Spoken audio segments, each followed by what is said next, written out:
Berbicara tentang ini, Presdir Paul berkata lagi, untuk omong kosong seperti ini biasanya mereka memasang jaring yang lebar, membual segala macam hal, dan menolak siapapun yang datang. Yang ini mendapat 100 juta, yang itu mendapat 100 juta, bahkan 300 hingga 500 juta sudah di tangan. Bahkan jika kau hanya duduk santai dan mendapatkan bunga, kau bisa mendapatkan jutaan dolar dalam setahun. Chandra Haris bertanya dengan rasa ingin tahu, Presdir Paul, bagaimana kamu tahu dengan jelas? Pernahkah kamu tertipu dengan ini? Presdir Paul menghela nafas, sejujurnya, Chandra, anakku sedang belajar di luar negeri. Setelah belajar di universitas selama beberapa tahun, dia kembali ke kota besar untuk merekrut talenta. Tapi orang-orang tidak mengenaliku. Aku sudah mencoba memindahkan registrasi rumah tangga anakku selama 2 atau 3 tahun. Dan aku telah menginjak segala macam jebakan. Aku menemui semuanya, tapi aku tidak menemukan cara yang benar-benar dapat diandalkan. Saat dia mengatakan itu, Presdir Paul melambaikan tangannya. Oh, jangan bahas ini lagi, Chandra. Lihat apa kamu bisa membantuku dan menyelesaikan masalah klasik mansion. Ambilkan aku kotak emas. Dia hanya menginginkan sebuah kotak emas. Jadi dia segera menepuk dadanya dan berjanji. Oh, Presdir Paul, ini semua hanyalah masalah sepele. Seharusnya tidak masalah jika aku meminta menantuku untuk menyapa Tuan Johan. Mendengar persetujuan gembira Chandra Haris, Presdir Paul tiba-tiba berkata dengan gembira, "Oh, Chandra, terima kasih banyak." Setelah mengatakan itu, dia segera berkata, "Chandra, ini sudah lewat jam 4, orang-orang seperti mereka sudah terbiasa. Ayo bermain memecahkan telur di dalam kotak sebentar sebelum makan. Lihat apa kau bisa menerapkannya dengan cepat." Mereka akan pergi setelah beberapa saat. Setelah mengatakan ini, Presdir Paul berbisik lagi kepadanya, "Chandra, apa kamu masih bisa meminta Tuan Johan untuk menata kotak berlian seperti terakhir kali? Aku akan mengajakmu ke sana untuk saling mengenal untuk makan malam hari ini. Izinkan aku menjelaskan kepadamu bahwa mereka yang hadir hari ini semuanya adalah atasan kita. Personel kunci di departemen, jalin hubungan baik dengan mereka. Dan mungkin kau dan aku akan memiliki kesempatan untuk mencapai level yang lebih tinggi di masa depan." Chandra Haris sudah lama mendengar bahwa Presdir Paul bermaksud menyenangkan teman yang dia telepon.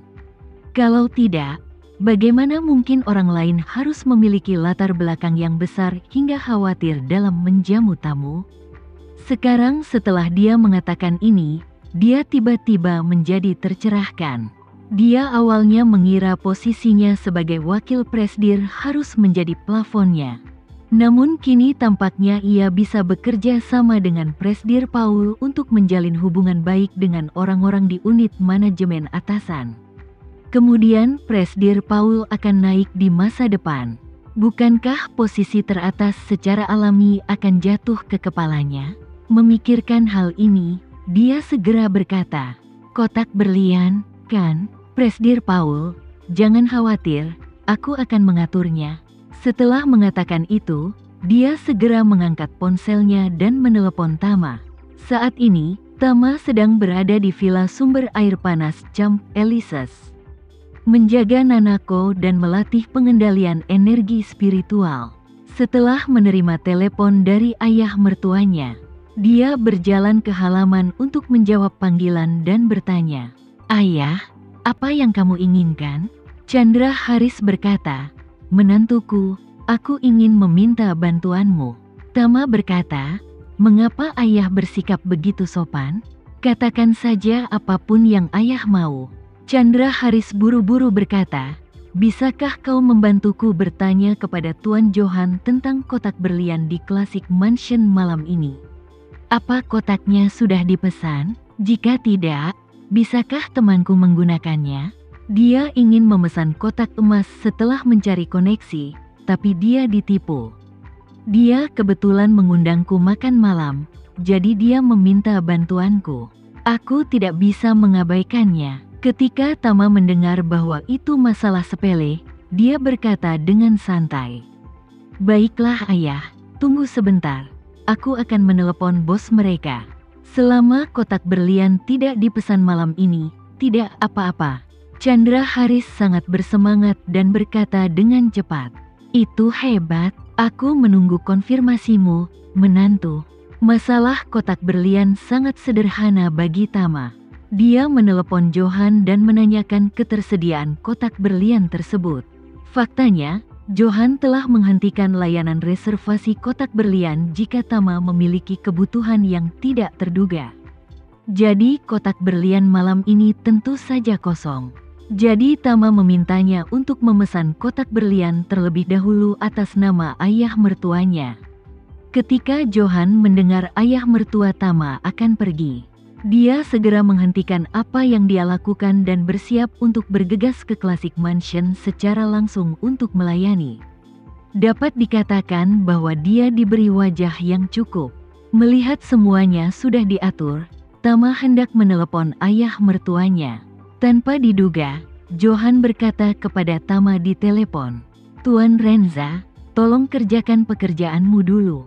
Saya bisa memberitahu ayah mertua Anda tentang masalah kecil ini. Terakhir kali dia datang ke Classic Mansion untuk makan malam, saya meminta seseorang untuk meninggalkan nomor teleponnya." "Oke," Tama tersenyum dan berkata, "kalau begitu katakan padanya, dan aku tidak akan mengkhawatirkannya."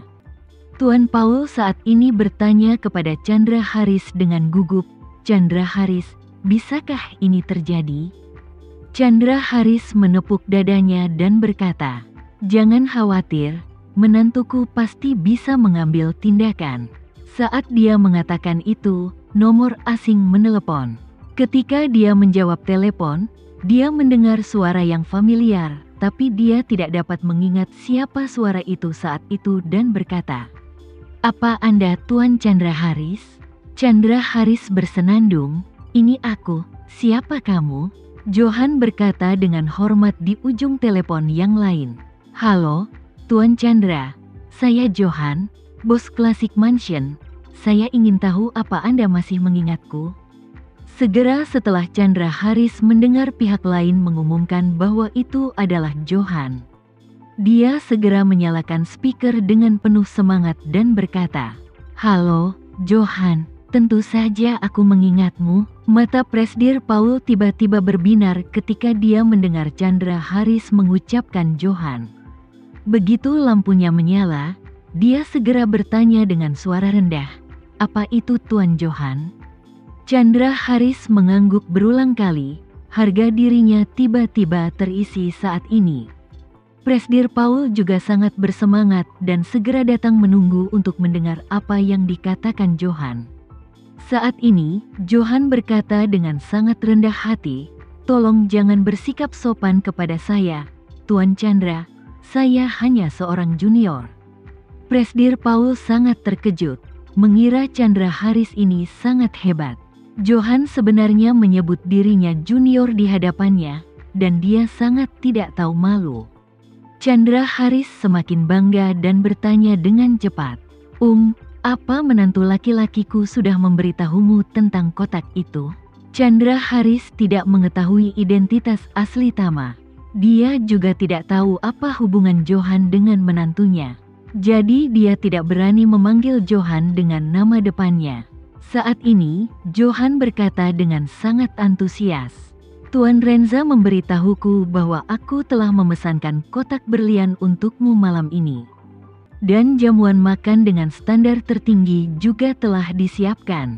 Saya akan pergi ke Classic Mansion secara langsung untuk menerima Anda dan teman Anda. Semua pembelian malam ini gratis." Chandra Haris tercengang saat mendengar bahwa perjamuan dengan standar tertinggi di dalam kotak berlian berharga ratusan ribu dengan santai. Tapi Johan sebenarnya ingin mendapatkannya secara gratis. Bukankah ini terlalu megah? Terlebih lagi, makan malam ini bukanlah hadiah untuknya. Dia mengikuti Paul untuk menikmati makanan. Jika Johan mengesampingkan tagihan makanan ini, maka bantuan yang dia terima akan sedikit tidak adil. Presdir Paul di sampingnya tidak mau membiarkan Chandra Haris menerima bantuan sebesar itu. Dan dengan cepat berbisik di telinganya, "Chandra, temanku mengundang orang-orang di atasnya untuk makan malam-malam ini. Dan kita berdua adalah peran pendukung. Minta saja Tuan Johan untuk memberimu diskon. Jika Tuan Johan mengesampingkan tagihan itu demi kau, orang-orang yang diundang itu tidak akan menerima kebaikan temanku, dan traktirannya akan sia-sia."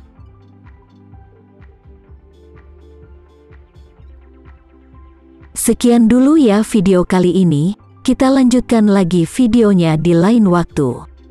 Oh iya, bagaimana menurut kalian? Semoga bisa sedikit menghibur kalian semua. Untuk teman-teman yang baru nonton, jangan lupa subscribe ya, hehehe. Dan kalau teman-teman ada yang ingin gabung langganan, bisa langsung gabung saja untuk dapat fitur yang menarik dan sedikit membantu Mimin. Terima kasih banyak sudah menonton, sampai jumpa lagi, bye.